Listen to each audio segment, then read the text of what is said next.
In the name of the Father, and of the Son, and of the Holy Spirit.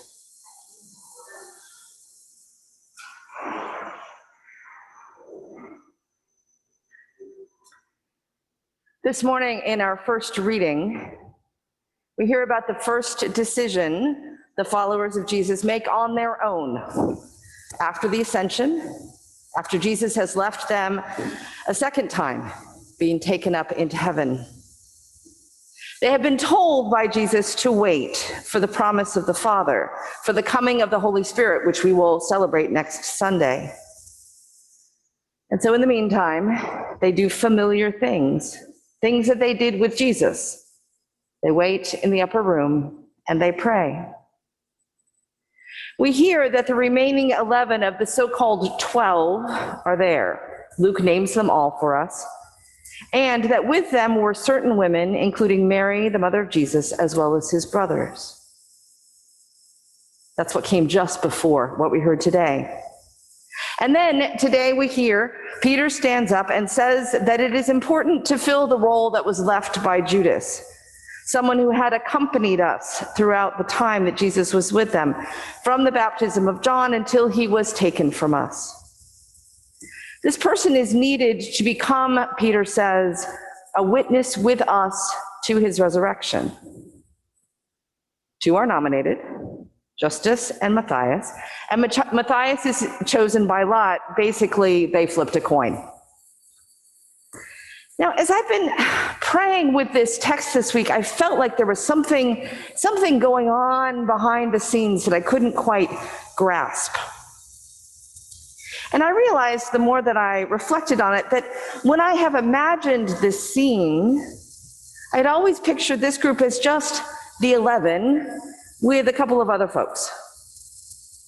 But looking more carefully at the text, I realized that we are told that there are 120 of them.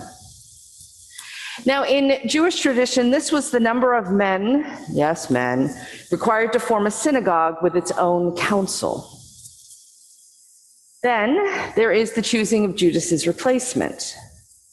Now, Peter gives them some guidelines. He suggests one of the men who have accompanied us, and we are told that two were proposed. And I realized that this implies that there were probably more than two people who were qualified under Peter's criteria. More than two who could have been chosen, more men, more people who had accompanied Jesus and his followers from his baptism through his death, resurrection, and ascension. And here's what's funny about this little story. This is the only place in all of the New Testament that Matthias is mentioned. He fits the criteria enough to be nominated. The Spirit, through the casting of lots, chooses him, and then, literally at least, poof, he disappears from the narrative. I looked and I found that it was the same for most of the others of the 12. In the adventures to follow in the book of Acts, only Peter, John, and maybe James appear. James is confusing because there are a couple of James running around and we don't know which is which. We also hear about Philip later on, but it's a different Philip than one of the apostles. So what's that about? What is Luke, through the book of Acts, trying to tell us about this new community and through them about us? Now, this new community of Jesus' disciples, all 120 of them plus the women, followers of the way, are at a turning point. Jesus is no longer with them in the way that he had been. The promised Spirit has not yet descended upon them. And so they stick with what they know. They gather and they pray. They structure their leadership focusing on those 12 based on what they saw Jesus do. And that was right and good. When the Holy Spirit arrives not long after, we get a hint of what is to come. We are told, spoiler alert for next week, that they were all together in one place and that all of them were filled with the Holy Spirit. I think it's safe to assume that yet again, this was the whole community, the 120 plus women, 120 men plus women, not just the 12, or else Luke would have told us. What we discover through the book of Acts, strengthened by what we hear from Paul in his letters, is that the church started with an assumption about what was essential to its identity. Jesus chose 12, representing the 12 tribes of Israel, and so we must have 12.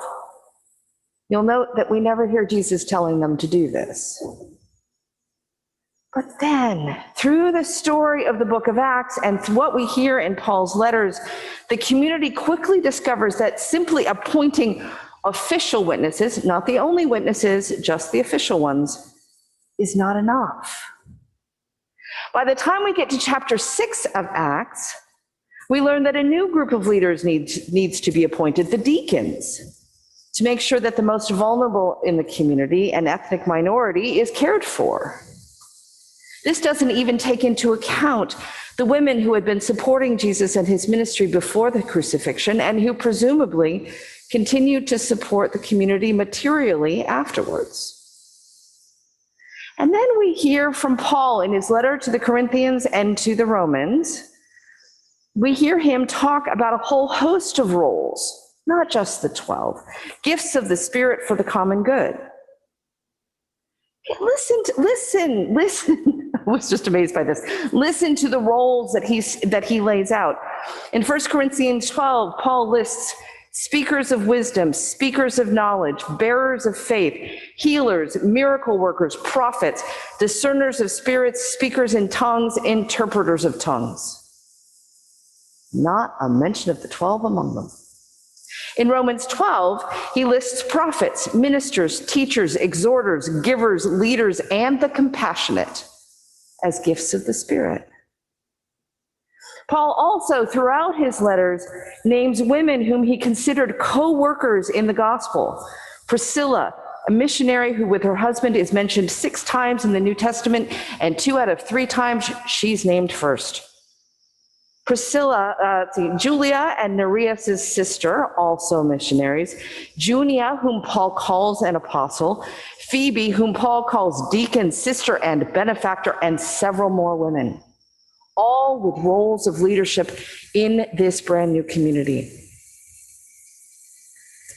What happens throughout the book of Acts, that we just begin with the passage we heard today, and what we get to eavesdrop on in the letters of Paul and the other epistle writers, is that God wasn't done with the community yet.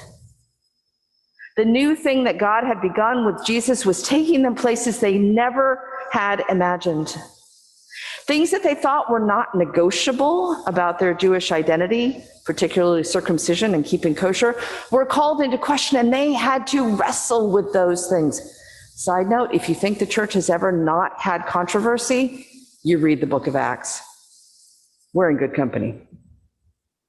Their sense of mission expanded from Jews in Judea to Greek-speaking Jews to God-fearing Gentiles and beyond.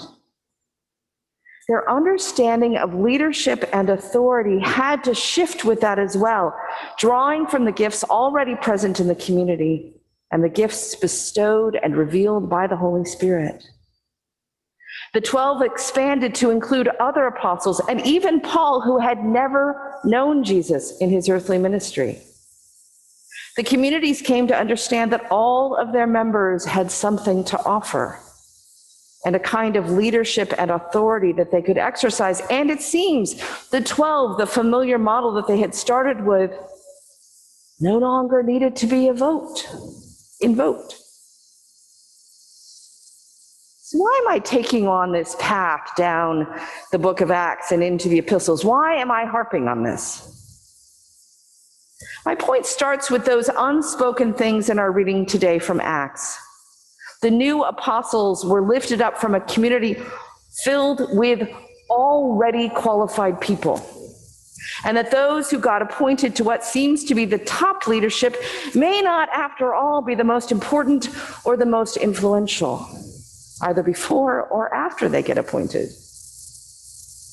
And God will find ways to invite us into newer and more powerful ways of being the church and of proclaiming the gospel, planting in the community like this one the gifts we need for when we are ready to discern and use them. Think about the deacons. Think about the long list of roles I took from Paul. Think about the women. This is so far beyond what Peter proposes on that weird little day between Ascension and Pentecost. Peter wasn't wrong, but his vision was not complete. I invite you to look around the room at the folks who are gathered here. Those of you on Zoom, look at the little boxes on your screen. And think about the gifts of those who are present here. You are among fellow followers of Jesus who also have witnessed God's power to heal, to challenge, and to transform, just like those early disciples. Some of you have been called into leadership in this community in familiar and visible ways, and others will be. Others of you have gifts and a calling that haven't been named yet and will surprise all of us. The hidden message of this story for me this time, this story of the in-between times, is that what you need to proclaim the gospel is here. In this room, on that screen, you have what you need to proclaim God's love to the world. And that what you will eventually do, if you listen carefully and let the Spirit guide you, is likely to surprise you. So when you gather next week to celebrate Pentecost, the arrival of the Holy Spirit to the whole community, not just a chosen few, remember that. The Holy Spirit caused all of them to speak, we hear, as the Spirit gave them ability. How might you be called?